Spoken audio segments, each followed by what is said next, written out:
২৬ দিন পর অনশন ভাঙলেন ভারতের জলবায়ু পরিবেশ ও সামাজিক আন্দোলন কর্মী সোনাম ওয়াংচুক।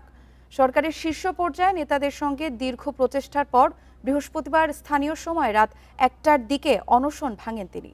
বিক্ষোভকারীদের বিরুদ্ধে কোনো আইনি ব্যবস্থা নেওয়া হবে না সরকারের এমন আশ্বাসের প্রেক্ষিতে অনশন ভাঙেন তিনি। সামাজিক যোগাযোগ মাধ্যমে এক্সে দেওয়া বার্তায় সোনাম ওয়াংচুক জানিয়েছেন যে দেশজুড়ে সহিংসতার ঝুঁকি বিবেচনা এবং বিভিন্ন শর্ত নিয়ে দীর্ঘ আলোচনার পর তিনি এই সিদ্ধান্ত নিয়েছেন। সামাজিক যোগাযোগ মাধ্যম এক্সে সোনামের অনশন ভঙ্গের ভিডিও পোস্ট করা হয়েছে। ভিডিওতে সোনামের পাশে ভারতের কেন্দ্রীয় সরকারের মন্ত্রী জেপি নাড্ডা এবং জিতেন্দ্র সিংকে দেখা গেছে। এ সময় পাশে ছিলেন তার স্ত্রী গীতাঞ্জলি।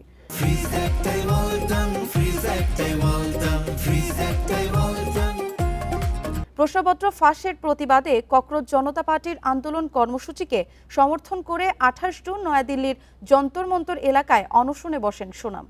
১৮ জুলাই সেখান থেকে তুলে নিয়ে তাকে সফদরজং হাসপাতালে ভর্তি করে দিল্লি পুলিশ। পরে আদালতের নির্দেশে নয়াদিল্লির মেদান্ত হাসপাতালে ভর্তি করা হয় সোনামকে।